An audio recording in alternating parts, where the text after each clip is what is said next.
Hi everybody, we're back here at the Personal Branding Pavilion at Trade Brooklyn. We're having a great show. It's really been fun. We've done 3 or 4 sessions with different people in the pavilion talking about different elements of marketing and the importance of marketing online and your personal brand. And we're here with Steve Levin of Webline Designs. Steve, it's good to see you here. Well, you've been an institution at these Trade Brooklyn shows since the beginning. Absolutely. So what are you seeing today? What's happening? So we're seeing phenomenal traffic at the show, which is always great for us as an attendee and a sponsor. At the end of the day, it's great to see that there's 100 or so booths here, but for me, it's the number of people walking past our booth that ultimately matters to me. So you did the first show, I think it's going back 6 years ago now, and now we're here, 2016. Have what people asked for in terms of their websites changed much, or is it similar to what it was? I mean, 6 years in our business is virtually an eternity. So it's more like a century, right? So it's still, everything starts with website design and development. But 6 years ago, we weren't offering WordPress-based sites, sites where clients could maintain them themselves without having to come back to us. And that's a big part of what we do now, and it's a big part of what we're asked about. And then in addition to that, it's really, when we started, not just 6 years ago, but 20 years ago, there were people who didn't have websites. Now everyone has a website, but they're not always getting the traffic they want to the website. So we're asked a lot about online marketing. Yeah, I was going to say that. Do you think people are more savvy today in terms of understanding marketing? They know that they need a website and what they need it for, but they need you to kind of put it together for them? I think they are more savvy about it, and sometimes that savviness is knowing what you can do and what you can't do. So there's a lot that you can do yourself. You can put together a social media profile. You could actually set up a Google AdWords campaign. But there's a difference between setting up a Google AdWords campaign and setting it up the right way and maximizing your budget. So in a lot of cases, that's where we, or a company like ours, would come in to manage that and maximize the value of the marketing dollar. I'm a firm believer. You're talking about the difference between doing it yourself, and for some people that's fine, and then or hiring a professional, like the professionals at Webline Design and you and your team over there who know how to create a website that's effective, that has call to actions, that drives traffic, tracks traffic, all those things that are important. How important is the imagery and inclusion of video in websites today? Yeah, so imagery and just the overall look and feel of the site is incredibly important, because oftentimes if I am going to refer someone, or if I give somebody a business card, what's the first thing they do? They pull up the website. So the first visual cue you get, the first idea you get of the professionalism, of the creativity, of the quality of the company, regardless of the industry they're in, is their website. So it's a proxy for, before you even meet them, it needs to have that professional look. Hugely important. Video, I would say, really varies on a case-by-case basis. It depends on the industry you're in and what you're looking to convey. For some clients, it's essential, and for some, they think it's less important.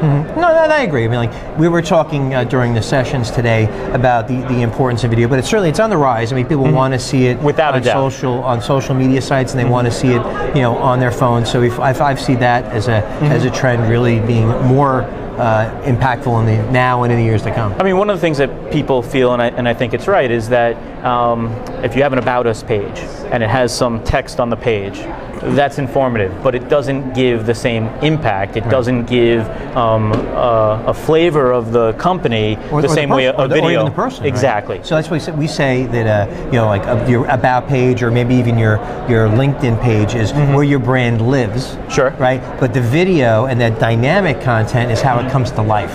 Yeah. So or a blog component. Right. Blog components are really important. And I would say for video, one of the things that we recommend is that video live on YouTube, as opposed to being served directly from your website. And there's some technical reasons why that makes a lot of sense, but we also recommend that as a discoverability thing, where if your video is on YouTube, there's a potential that you can be found through YouTube in addition to being found through other media. Blogging, unbelievably important. We feel very strongly that if you want to position yourself as an expert, if you want to let people know that you know your industry and your topics, you've got to blog. So there's a lot of different schools of thought. What's your firm's opinion on how often you should blog? Because some people want to do it every day. it's a little bit ambitious because some people want to do it once a week, once a month. What's a good strategy? So again, all that's going to be client specific. It's going to depend on how many experts there are at the firm. There's a cosmetic medical practice where they've got 10 doctors. Each one has a different specialty. They can blog once or twice a month, each one of them. If you're a solo practitioner, I don't know that you're going to blog those 10 times. It might be more ambitious. The time or the bandwidth to do it. Right, so it varies. We typically recommend programs that start at 2 blog posts a month.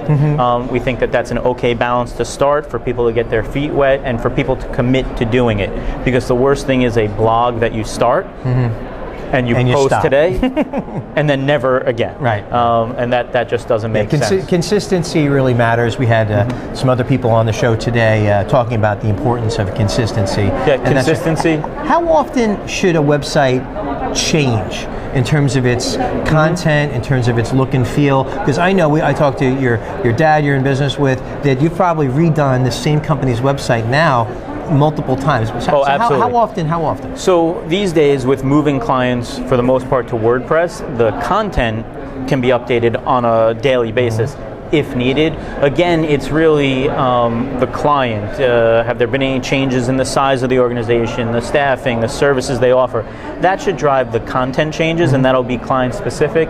In terms of the graphic look and feel, we typically recommend 3 years as a good point to refresh the site. Understood. It's a great opportunity to take a look at your overall marketing content and make sure it's still aligned with how your business works. So typically that's where we recommend, but it'll vary. These days, even if you redesigned your website just a year or two ago, if it's not responsive, which is another way of saying mobile friendly, then I would say accelerate that process. You got to make sure that it's good on all the different platforms, the different phones, the mobile devices, laptops, etc. Sure. So let's tell everybody first how they can get in touch with you and the company. Sure. So Steve Levin, Webline Designs. You can find our website at weblinedesigns.com. You can email me personally at steve@weblinedesigns.com, and we can be reached by phone at 718-786-0008. Okay, so I'm going to ask, I think, an important question, and I know the answer, but why should people? There's a lot of choices out there with PR firms and marketing agencies and web design firms. Why should they choose Webline? So Webline has been in the website design development business for over 20 years. We offer a full line of online marketing and consulting services. We're a one-stop shop. We've worked on over 850 projects in over 100 different industries. And if I could pick one thing, it's that even though we've worked on those varied projects, if you hire Webline, you get the executive team working directly on your project. My partner Neil would be your account manager.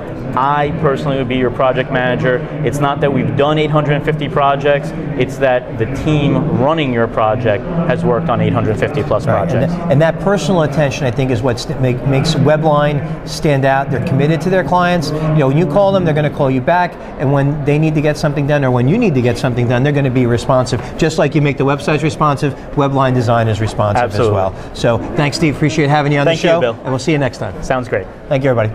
Take care.